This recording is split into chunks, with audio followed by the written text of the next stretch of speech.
Well, it's always important to remember with the wide receiver position that despite the fact they don't have a true number one, they have a true number one at tight end. And so as long as Reed is healthy, the offense funnels through 86. So I'll put that as the caveat before getting to the actual receivers. Trey Quinn looks great. Mm-hmm. You talk about an ability to separate. He just understands leverage so well. And I can't remember if I made this analogy with you guys or not, but like these point guards have figured out in the NBA how to roll to back hip. Trey does that as a route runner, and it's really fun to watch. It's really cool to see him set up a defender and the defender just stumble over himself, especially in like one-on-one drills, but I've seen him do it in team too. So he's got a great understanding of space as well, where to settle down in zone, all that kind of stuff. So I think the offense will run predominantly over the middle, and it'll be tight ends, Reed, Davis, but especially Reed and Trey Quinn. On the outside, I think Cam Sims has been the best wide receiver in camp. He Really? consistently makes plays. And he's a big body, and the quarterbacks seem to really trust him. It's either him or McLaurin. Does he have? Do either of those guys you think have a legitimate chance to start? Because Yeah. veterans tend to have advantages. Yeah, I think they do. Really? I think McLaurin's. I would say maybe it's been McLaurin over Sims, but they've been pretty close. They But both made a ton of plays. If But both those guys are better than Josh Doxson, he could end up being cut. he could potentially. I don't think that's a 0% chance. I'd still say it's slim because I still think Doxson's like better enough than Robert Davis that it's worth trying to get RD to practice squad and keeping Doxson, because there still is, like, let's be real about Doxson in the red zone and things like that. He's still got a ton of value. He's got good hands. He winds up having to catch a lot of contested balls because he can't separate real well, so his catch percentage isn't great. And also, a lot of his targets wind up being garbage targets, where the ball's 10 feet over his head. And I think also, I was saying this to Kime the other day. We were sitting there watching. Case threw this back shoulder ball that was just not very good. There's no touch on it. And it's like, man, if this dude was the Aaron Rodgers, he'd be a superhero. Right. You got to also look at the talent that you have and how it matches up, all that kind of stuff when it comes to Doxson. But I think McLaurin's going to replace him in the starting lineup.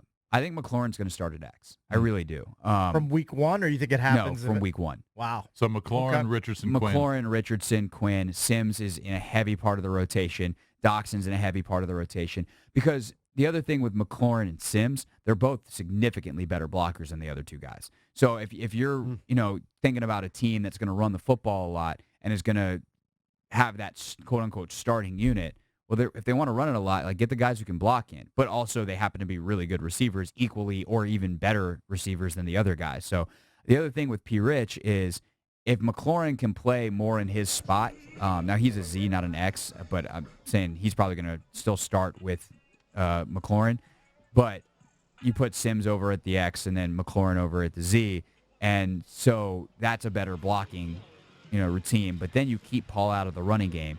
You keep him where he can really use his speed in passing situations and do the things he's great at as kind of a specialty player.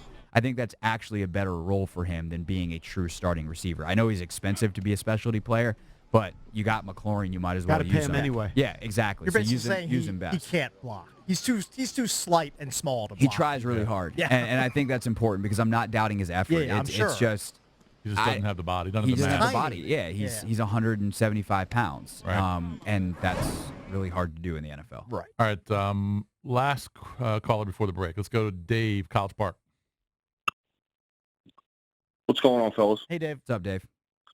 Hey, my question for Craig is this here. So I'm not really sure how old you are or how long you've been covering the team, but in your recollection, and as honest as you can be, I know you just were talking about the receivers, I've never seen a weaker group of offensive talent from the Redskins. They've always either had a star quarterback or a star receiver. And I know they got Reed, but the guy gets hurt, more than Danny Manning did in the NBA. The guy's always hurt, stub toe or whatever it is. Okay, so he has no chance of playing a full season. So my question is this: I know I just saw this list of all these new receivers, and just honestly, with all the shakiness of the starting quarterback situation, and it seems like all three quarterbacks are in play to play. What honestly, besides AP, you really expect from these receivers, from your view over what you've seen for the last few years, just that, in the passing game, quite honestly. I mean, there's just, it's going to be really tough because the defense is going to stack the line. I mean, I've just never seen such a weak receiving crew, I've seen and to be honest, weaker. it's really Yeah, I've it's seen really going to weaker, be. by the way. Yeah, Go back to the Spurrier years. I The talent was I have awful. 2 last year. Yeah. They were way Oh, worse they last were year. awful. McLaurin and is such a significant upgrade. and Quinn. And Quinn. I mean, Quinn in year 2, I think, can be better than Crowder was. I liked Jamison. He was a good player, but you talk about a guy who also got hurt a lot and was inconsistent. I think Trey's better. All right, I've got a quick Oh. true Well, false. but Trey- also, I don't think you can blame the receivers because I think quarterback's going to be a problem. Sure. You can't blame receivers if they're not putting up numbers because I'm going to put that on quarterback. Sure. And also, like, if you stack the line against this team, you can put Richardson and McLaurin at receiver all of a sudden, and defenses are going to have to back off because that's 2 dudes who run sub 4.4. Right. Good luck with that. Right. So they have some skill sets that they haven't necessarily had. I'm not telling you this receiving group is great by any means, but they certainly are better than they were last year. They look like they're a lot deeper if they can stay healthy than they were last year. And look, I hate the Jordan Reed slander. It drives me nuts. I get it. But he's not playing. He can't play because he doesn't have stubbed toes. He can't play because he had broken toes. Right. And he tried to play through it, and then he got hurt again. He is healthy now for the first time since 2015. I hope he stays that way because he can prove a lot of people wrong. Over under on caught balls by Trey Quinn. Plays 16 games. The number is 59.5. I would bet go my over. life on the over. Oh, you bet your life. If he plays 16 games, Mhm. maybe I should go my life savings, not my actual I've, life. I've lost a lot of But- Josh Doxson bets in my day, so Yeah, I'm not no, going Trey- there. So that's more than 4 balls per game. Yeah, I mean Trey is a guy that should be getting 6-7 balls a game at the very least. I think. Look, if they stay healthy, it's going to depend on how much they run it versus how much they pass it. I don't know if they'll have enough targets to hit these numbers, but like if you told me Jordan Reed stays healthy and catches 90 balls, I go okay. If you tell me that Trey Quinn catches 80, I go okay. Mhm. Like I think that's who their offense is going to run through. It may not be every single week. They might, have to throw outside a little bit more sometimes. There's going to be some weeks where they try to run it 35 times and there's just not that many balls to go around.